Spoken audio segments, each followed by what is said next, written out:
गोंडा में सपा नेताओं पर लगी जालसाजी के आरोपों का मामला अब तूल पकड़ता जा रहा है और इसी के साथ गोंडा पुलिस ने भी सपा नेताओं के खिलाफ मिली शिकायत पर जांच शुरू कर दी है। हमने आपको बीते दिनों गोंडा के सपा जिला अध्यक्ष अरशद और युवजन सभा के राष्ट्रीय उपाध्यक्ष सरफराज हुसैन पर एक स्कूल को अवैध तरीके से गिरा देने और स्कूल की जमीन को जालसाजी के तहत 4 अन्य व्यक्तियों को एग्रीमेंट कर देने के आरोपों की खबर दिखाई थी, जिसमें सपा जिलाध्यक्ष अरशद हुसैन के ही भाई व भतीजी ने कथित आरोप लगाते हुए बताया था कि इन सपा नेताओं ने जमुनिया बाग स्थित ग्रामीण बालिका इंटर कॉलेज के 28 कमरों को बिना स्कूल की मान्यता रद्द हुए ही गिरवा दिया और साथ ही सपा नेता सोनू ने स्कूल की जमीन को 4 अन्य व्यक्तियों को खरीद फरोख्त के उद्देश्य से एग्रीमेंट कर दिया, जिसके कारण स्कूल में पढ़ रहे करीब 300 बच्चों के भविष्य पर भी खतरा उत्पन्न हो गया है। हमारा इंटर कॉलेज जमुनिया बाग में चल रहा था सन 2004 से, जिसमें इस समय मौजूदा हालत में 350 बच्चे थे। सरफराज हुसैन सोनू और अरशद हुसैन अपनी दबंगई के बल पर हमारे 28 कमरे गिरा दिए गए और बच्चों को उठा के अरशद लेके चले गए अपने स्कूल में, जिसमें 9, 10, 11, 12 के बच्चों का रजिस्ट्रेशन नहीं हुआ है। उनकी जिंदगी बर्बाद हो गई। उस विद्यालय पे कोई सरकारी अनुदान भी था? उस विद्यालय पे 20 लाख रुपया सरकारी अनुदान भी मिला था। ये कौन लोग हैं, किस पार्टी कौन लोग हैं? सरफराज हुसैन हमारे बेटे हैं, अरशद हुसैन हमारे छोटे भाई हैं। ये समाजवादी पार्टी के हैं। क्या हैं? अरशद हुसैन क्या है? अरशद हुसैन जिलाध्यक्ष हैं। और ये क्या सोनू?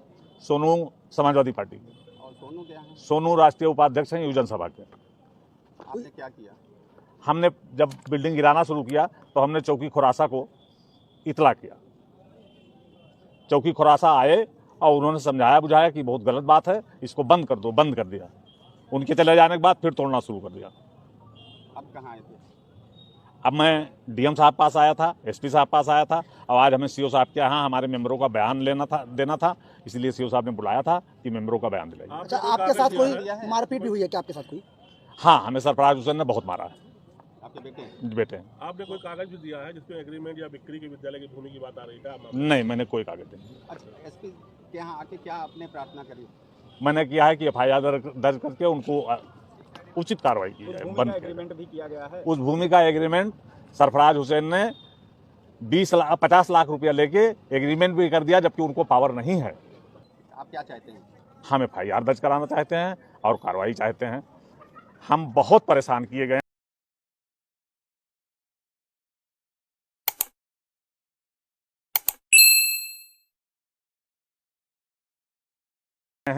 ये Ghulam Rasool educational welfare society थी, जिसपे 11 मेंबर्स हैं।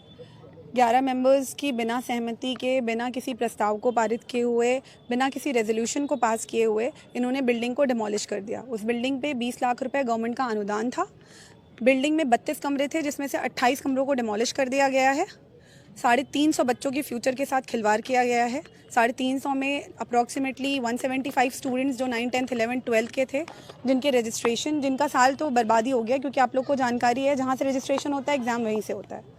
तो वो 175 बच्चे तो ऐसे ही फ्यूचर उनका ख़राब हो गया, साल लैप्स कर दिया उनका। लोगों ने डिमोलिश किया? ये समाजवादी पार्टी के जिला अध्यक्ष अरशद हुसैन और समाजवादी पार्टी के राष्ट्रीय उपाध्यक्ष सरफराज हुसैन, इन दोनों के थ्रू अपने पद का गलत इस्तेमाल करते हुए बिल्डिंग को डिमोलिश कर बिल्डिंग की ज़मीन को इल्लीगल तरह से एग्रीमेंट कर दिया गया है, जिसके लिए 50 लाख रुपए उन्होंने एडवांस लिया हुआ है पार्टी से। जो है वो जांच मांगी है। मैंने उनसे बोला है कि आप प्लीज़ अपने तरह से जो भी है FIR जांच करके FIR लिखें। किनके खिलाफ? अरशद हुसैन और सरफराज हुसैन के खिलाफ। कल यानी बुधवार को इस पूरे मामले की जांच गोंडा पुलिस ने तेजी से करना शुरू कर दिया है। इस मामले में संस्था के अन्य सदस्यों ने भी सरफराज हुसैन और सोनू पर जालसाजी के आरोप लगाते हुए अपने बयान पुलिस में दर्ज करवाए हैं। साथ ही संस्था के 11 सदस्यों में करीब 7 सदस्यों ने सपा नेता सोनू के विरुद्ध फर्जी हस्ताक्षर बनाकर जालसाजी करने का भी आरोप लगाया है। बुधवार को इस पूरे मामले में अपनी सफाई पेश करने के लिए सपा नेताओं ने गोंडा पुलिस ऑफिस में बड़े अधिकारियों से मुलाकात की। फिलहाल ये देखना होगा कि इस पूरे मामले की जांच में क्या निकलकर सामने आता है।